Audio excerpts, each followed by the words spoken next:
Passing tones are, as their name suggests, tones that fall in between tones you'd find in the current chord being played, and you leave and approach them from the same direction. So you might have a line going in steps, and you just pass through the passing tone on the way down or on the way up. Here's an example, with the passing tone D in red. It's not part of the C major chord context, so we understand it as a passing tone.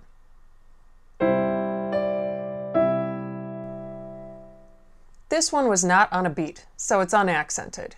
But passing tones can also fall on a beat, which means we would call those accented passing tones.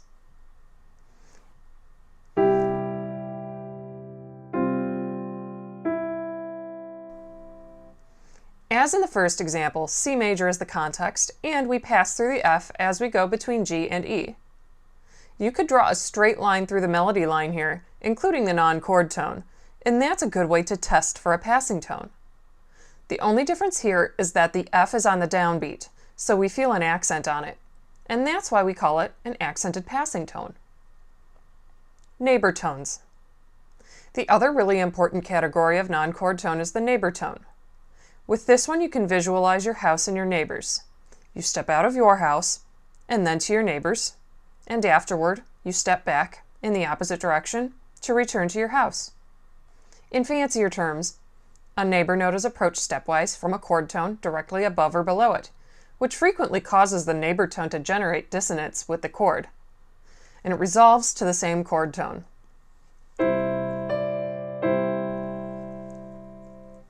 Neighbor tones can come in a few different types, though.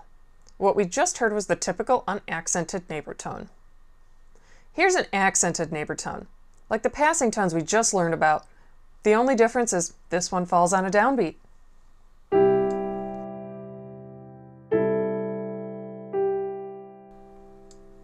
A couple other types of neighbor notes are important in musical analysis and composition. One is the escape tone, in which the non-chord tone is approached stepwise from a chord tone and resolved or returned to a point of rest by a skip in the opposite direction back to the harmony.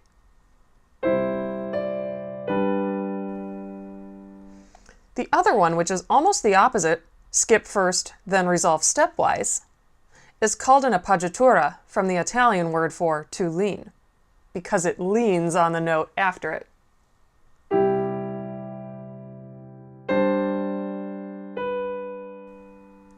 The most important thing while analyzing a piece is just to be able to recognize that these tones are non-chord tones, like passing and neighbor tones, not necessarily, at this point, what each one's exact type is, though it's helpful, of course, when you can classify them exactly.